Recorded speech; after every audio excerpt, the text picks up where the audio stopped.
What's up, guys?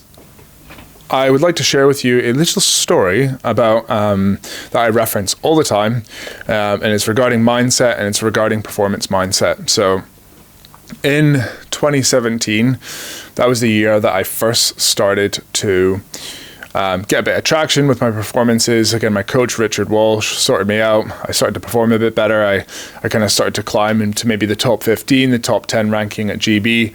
And as a result, I basically got invited into this development quad, which was me and kind of a few other guys that were around the ranking of maybe like 12th to 16th, 18th for the Scullers. All kind of four guys that were all in their own a little bit, but GB liked us because we had good ergs. To be honest, we weren't exactly technically that good. But yeah, we had good ergs and they thought, stick us in a quad and see what happens. And yeah, it was a super fun project. We kind of went all over the UK, trained in Nottingham for a bit, in Manchester, down in London. A really good fun time. Kind of actually probably one of the highlights of my my rowing journey, just from it was just fun, to be honest. It was just really fun, and we went through a really good journey of being really slow relatively from where we wanted to be to being pretty decent, and maybe actually probably greater than the sum of its parts, which was cool to see. But anyways, the example I wanted to share was when we did one of our races, which was the Hollenbecker in Amsterdam. So we drove over in my grandpa's old Ford Mondeo, which I still love that car, and I kind of want to get another one because I haven't driven anything like it anyways. It's huge, great boot, great engine. But anyways, the electrics in it were so bad, and we were driving over there. It was like 40-degree heat on the motorway, and we didn't have any AC. We were literally just sat in the car in traffic in like our pants. But anyways, just one of the stupid things that like happened. And we got to the Hollenbecker Regatta and we were racing. There was this one other Leander crew. So their erg score was probably about 25 seconds slower than ours on average. So we were far more powerful, heavier crew.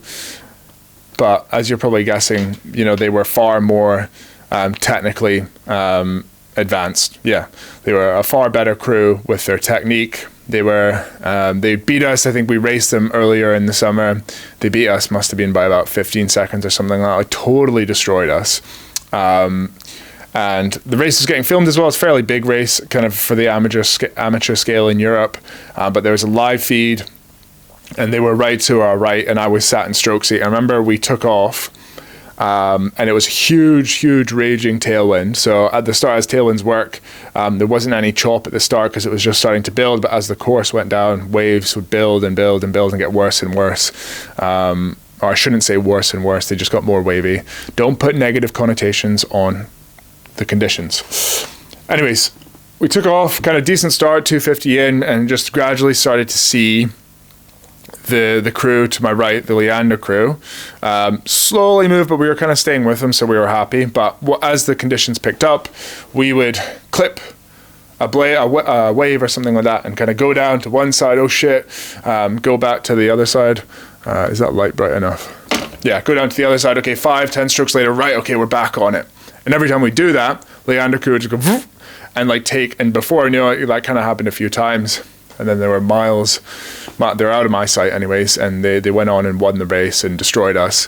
And in that moment, I was like, damn, they are so good. Like, how are they avoiding clipping the water? They must just like avoid clipping the water so well. Like, they must just be so good at keeping their blades off the water and avoiding the problems. And then I never forget when I went and watched that race back, and there was literally like one stroke where both of us clipped the same wave and both of our blades kind of went up.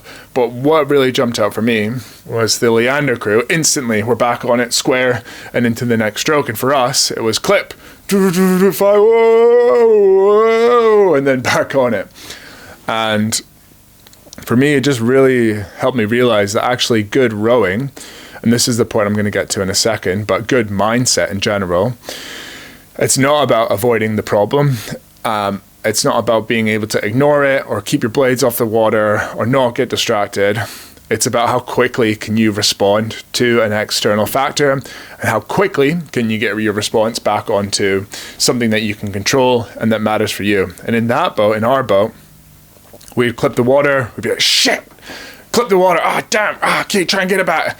And in the Leander crew, they'd clip and be like, boom, back onto the next stroke. And the only way that you can improve that skill is through getting reps in and being very clear on how you improve from that. So again, it's not just with waves. It can be with things like a crew moves on you, you get distracted in a race, there's a steering issue, you're doing head of the Charles and you crash or something like that.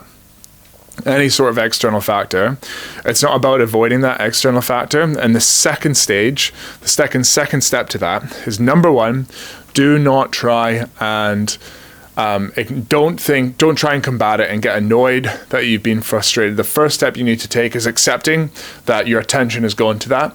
And that is the first step to gaining back your control and being okay with what happened. And that then allows you to focus onto something you can control and something that is in your process. So it's often a very simple technical or mental cue that does this. But the point I want to get into here and what you should take home is what in your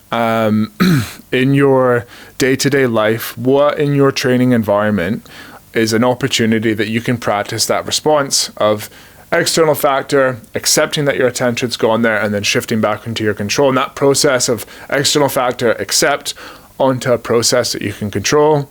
The more reps of that you can get in, the better.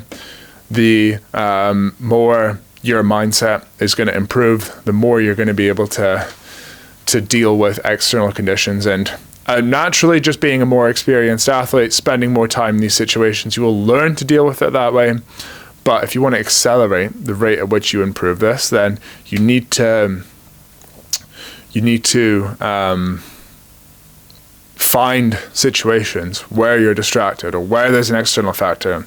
The example I'd love to use is literally in this room here. When I was training to get into the GB team, I would do my ergs, sat right behind the camera, and one day I was doing 3x2K and I was like halfway through the last 2K. So super hard part of the race or the session, and getting super tired, giving it all that, annoying my neighbors with all the noise I was making.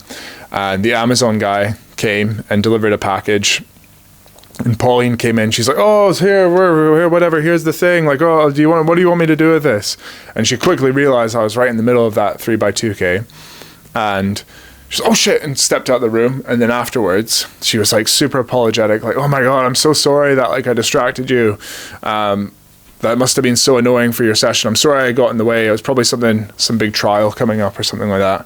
And I was like, this is when my mindset was really good. And I'd learned from that Leander crew. I was like, no, that was good because it was a situation where I could practice being distracted by something or someone and bringing that attention back onto something I can control and something that is, and it was also at a point when it was really hard. Like if that happened early on, that still would have been useful, but you kind of want to also look for these distractions when it's like very early, when it's hardest.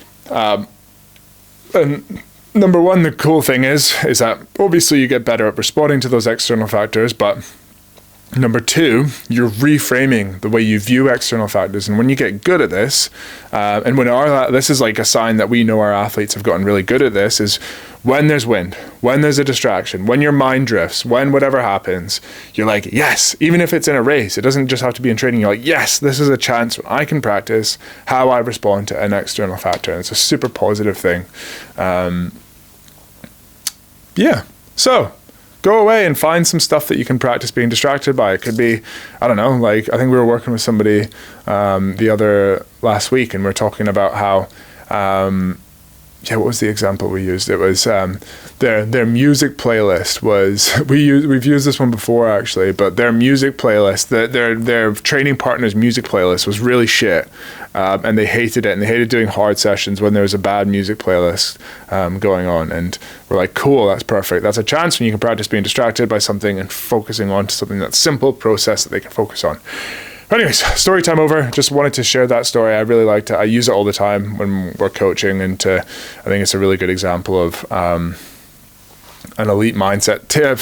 My mindset mentor, the guy who's mentored us, Stephen Feeney, he says that you shouldn't say good and bad mindset. There's just thoughts. They're not good or bad, but I don't know how you describe mindset if you can't say good and bad. But anyways, all the best.